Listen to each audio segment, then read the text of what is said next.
How you doing, YouTube? Matt Massa Beer Reviews. Back with a little bit of mystery beer. Courtesy of my boys at Nerd Sense. That's right, Sean and Mike from Nerd Sense. Super good dudes. Let's get a little sticker action. They gave me a little stickery poo, even though that's their old logo. That'd be their new logo up there. Yeah, they sent me off a mystery beer. First mystery beer I'll be doing from these guys. I have two total. This one I am flying solo on, and then we're going to do a joint mystery beer review between, it's going to be me and Kyle from the Hype Beer Review, and then Mike from Nerd Sense, because Sean is the one that sent these off. He actually gave one to Mike, so all three of us don't know what's what, so we're going to do a little kind of social, mobile, Zoom conference mystery beer and see what the dealio is. So yeah, let's dive into this sucker, see what's what. That joint one is probably going to be up way before I post this one, so go back in time, check that out if you haven't watched it already. If you did, go back and watch it again for fun. And yeah, what do we have going on here? Classic mystery beer stylings, a little bit of floral paper towel, going the extra mile there on that. If that's not a hazy IPA, I don't know what it is. But here's the thing, it has this really rocky kind of head to it. Nothing like a lot of these really well done, really kind of juicy, fluffy, creamy New England style IPAs that look like this. Doesn't have a super tight, compact head, kind of creaminess to it. This one's, you can see it's almost gone. It's dissipated really quickly. So what does that made me think? A couple different things. Could be like a quad or triple IPA. Could be some kind of adjunct at work here. Could be coconut or a bunch of different adjuncts that kind of aid in the destruction of a head in the beer. Yeah, but from a distance, we're dealing with a big old hazy. Just like I love to start my mystery beers off with. Let's get a nose. There's this very sharp green component to this. I mean, the biggest portion of the show here is the fruit. I mean, it's just gobs and gobs of orange juice on top of gobs and gobs of like a slightly carbonic acid seltzery version of like a peach mango thing going on, but it's predominantly kind of citrus. Man, that green thing comes off really ranky weed, and not smoking weed, like pulling weed. And if I really give it a big huff, like a big one, it actually burns my nostrils a little bit. So this has to be either hyper fresh. Let's cheat. Can't cheat. Can't see the bottom. Either it's hyper fresh. It's either a Mika hair or a beard hair or somebody's hair. So there you go. Stole somebody's DNA. What are you gonna do about that? Anyway, yeah. So it's somebody's big hazy. I have no idea what it is though. Kind of single, double, triple. One of those things based off of the nose. Let's just dive right in. Cheers.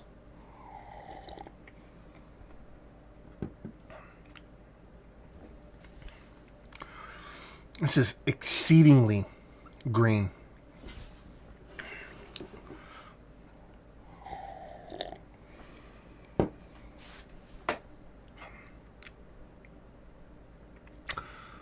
Is it just green? Like super hot pellet green? I feel like there's something else to this beer. It's aggressive. I'm not getting a big ABV off of this, but I think it's playing tricks on me. It's sweet, but not overly sweet. But man, that green is like I said, it's like almost like when you eat something like an uncooked garlic, that kind of thing, like a fresh herb that is not ripe or mature yet, and it has this kind of like sharp vegetal but acidic vegetal thing going on. That's why I keep leaning into the hot green. But there's something else to it. I don't know if it's a malt bill thing, a secondary adjunct. I don't know. It's kind of hard to get past with that green component.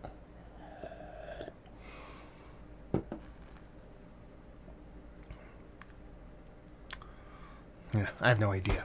Okay. I'm just going to call out a bunch of shit I think it is, and then we'll call it a day, because there's really not much to be had here. I don't like this beer all that much. It's just too weedy, pulling weed, tomato stocky green forward. for my liking. I believe there's a nice bit of citrus, a whole other kind of multi-layered fruit thing underneath it. I just can't get to it because of how that kind of extra hopping kind of comes off to it. So, yeah, let's call it what it is. It's a 9.2% Imperial IPA, quadruple hop, like they call that, double dry hop, triple dry hop. It's going to be somebody's kind of fuckduggery version of like let's just throw all the hops we possibly can at it because that'll make it taste better. So yeah, 9.3. It's probably way lower than that. I just feel like going 9.3 because I'm getting a little warm in the cheeks, so I think I might have a little bit of to it. 9.3% Imperial. We're going to call it Imperial. Quadruple dry hop hazy. Who's this from? I don't know. I don't think it's from anybody I normally have. It might be from somebody that I just, lamplighter, somebody up that way that maybe they get a bunch. What's that one brewery that they dig quite a bit? Could be from them. I don't know. Could be Budweiser. There's their copper lager, isn't it? Yeah. Anyway, let's brute force this because I don't know where anything is. It's a trillion beer. Say what? Yeah. I did not think this was a trillium beer.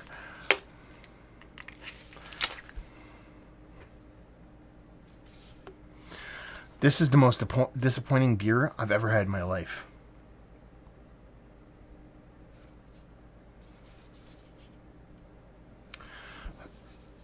This is can 512. Today is the 20th, so you're looking at 8 days, so it's super fresh. I might cry a little bit. Listen. I want you to go and type in on my YouTube channel after you're done watching this video this beer. No, that's Sauvignon Blanc grape. What's this one right here? There you go. This is November 30th. November 30th, 2016. I reviewed this beer, and yeah, it doesn't say what the date is on it, but this is Trillium's dialed in. I don't know why I'm not talking about it. It's their dialed in, and it's their double IPA. It's brewed with Chardonnay and Gewürztraminer juice.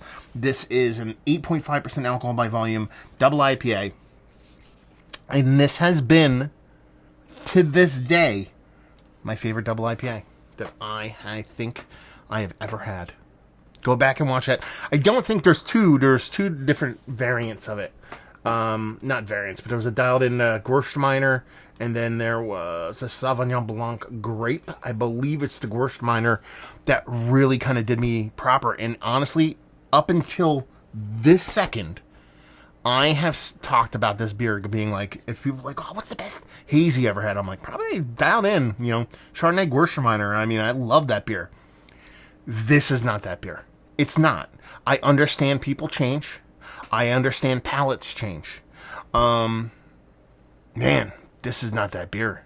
This is not that beer, man. I'm going to have to go watch that review. Now maybe, man, my palate just didn't change that much. I'm not going to say it doesn't change. You're talking about 2.5 years. Shit changes. It don't change that much. At least palate-wise. This beer is not nearly what it used to be, or what I had back in 2016. That beer had this richness. It had a greenness to it. It had the way that Gewürztraminer juice came off. It came off had that little kind of cherry grape kind of vinousness to it. It was layered. It was sharp yet delicate. It had so much going on for it that this beer does not. This beer is just straight up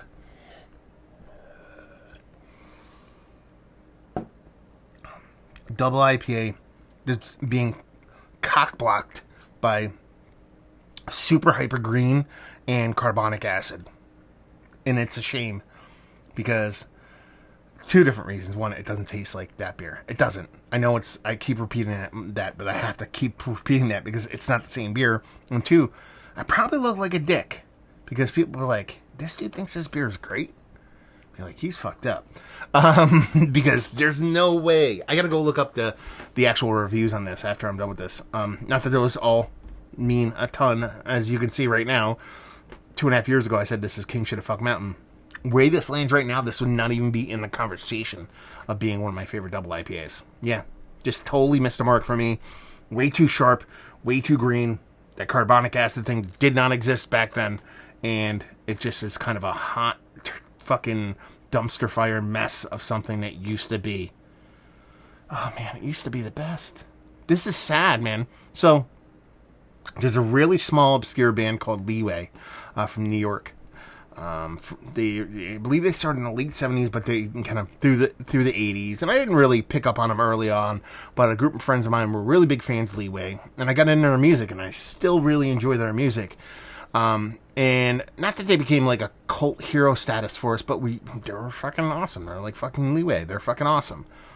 And we managed to actually get them to get back together because they were broken up. And we managed to get them get back together to play one show. And we were so pumped. Not only were we going to see them play live, but we put the whole thing together. We actually got them to get back together. We're going to put the band together that we love so much. They're going to come back. They're going to play. Yeah, scorching fucking assholes. At least the lead singer was. And it's just kind of like, it was like one of those things where you're like, I'm doing something that's awesome. And then you realize, fuck, your actual, like, you ruin the memory of what made that awesome. Now, that time has passed. I still really enjoy their music. I can go back to that. That's kind of where this beer lies for me. Is that now I just don't know what's real. I don't know what's real.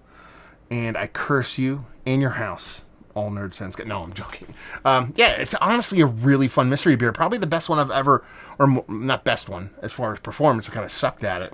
I didn't name the adjuncts. I called it 9.3%. I just said it was hot fire out of green, which that is absolutely true. But it's one of the more interesting ones that I've done because it actually going into a beer that I have held so high, such high esteem, and have it fail so amazingly bad from such a well-done brewery is just fucking crazy.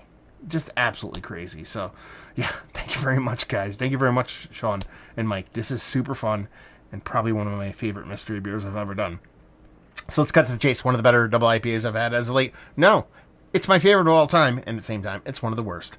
Value and availability, it's Trillium. It's a big old hazy with adjuncts, so I'm assuming $22 a 4-pack, and leave you with, if you like what we like this, if you like carbonic acid and hypergreen beers, or you like crushing memories of things that you enjoyed in the past, you'll like this beer. So there you go. Another review in the books. Hopefully you guys enjoyed it.